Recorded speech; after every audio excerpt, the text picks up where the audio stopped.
Alright, let's look at some of the most expensive cars of Car Week, and I'll try to tell you some fun facts about them. The GMA T50 is a 3-seater with a center driving position like the McLaren F1. Its naturally aspirated V12 engine revs to an insane 12,100 RPM.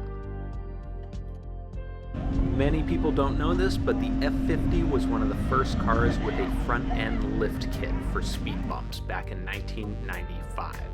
The 250 GTO is so valuable that you can't total one, and of the 36 produced, only one GTO is all original and has never been restored. It's owned by a teacher.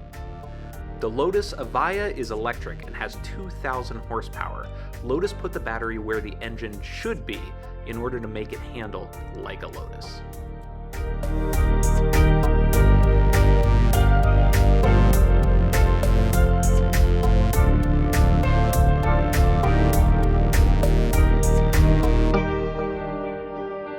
The T50S is really a race car, and each of the 25 that will be produced are going to be named after Gordon Murray's Grand Prix wins on different circuits.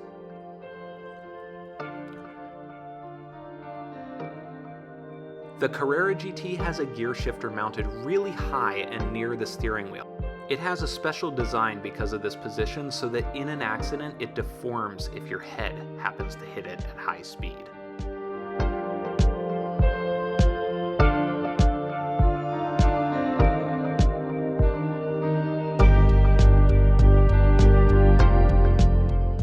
This Koenigsegg Jesko makes 1,280 horsepower on regular gas, but on E85 biofuel, it actually makes 1,600 horsepower. The doors open both out and up with a unique patented mechanism.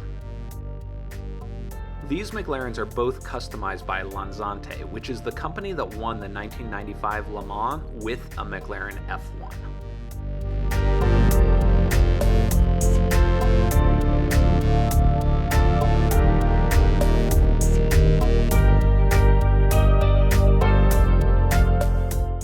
There are only 2 of these Bugattis in the United States and only 10 ever built. Both were here.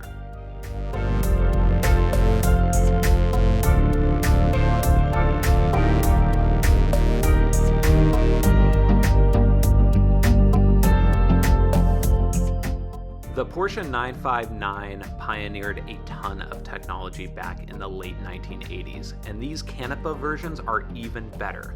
One thing that I bet you didn't know is that each wheel actually has 2 shocks.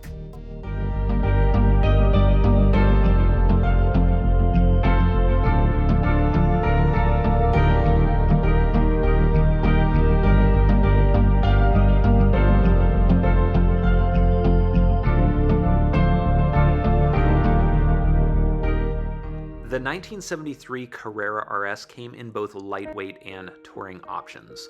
They did a whole bunch of stuff to make the lightweight one lighter, but one of the interesting things that they did was use thinner glass in the windows and thinner steel to save weight.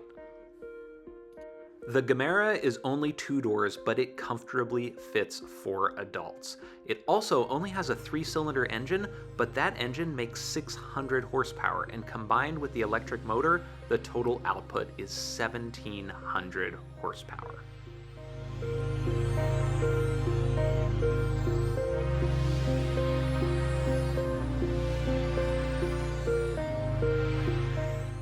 The Porsche 356 is a classic. I actually have one, and Rod Emery builds each of these to be fully customized to the owner's specifications.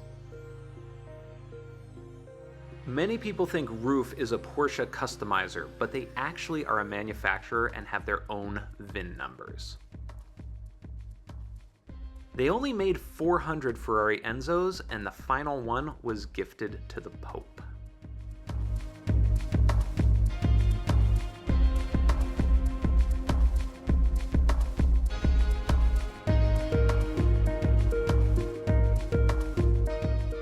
If you didn't know what this car was, that's okay, neither did I.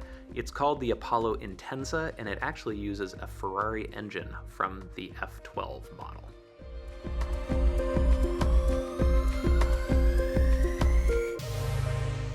Another Gordon Murray car, this is the T33 Spider, and interestingly, it has a retractable rear window so that you can hear that amazing V12 engine even better.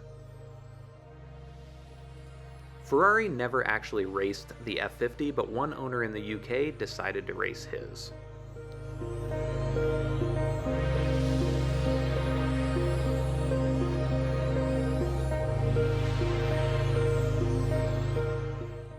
This is one of 5 lightweight prototype GT40s.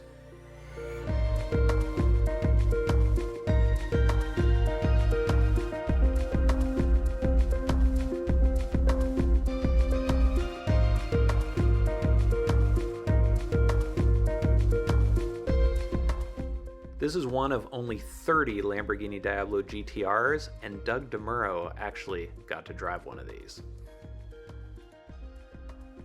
There are a lot of interesting facts about the Bugatti Veyron, but here's one that I love, and that is at its 253 mph top speed, it will run out of gas in 12 minutes. Thanks for watching, and I hope you learned some interesting trivia.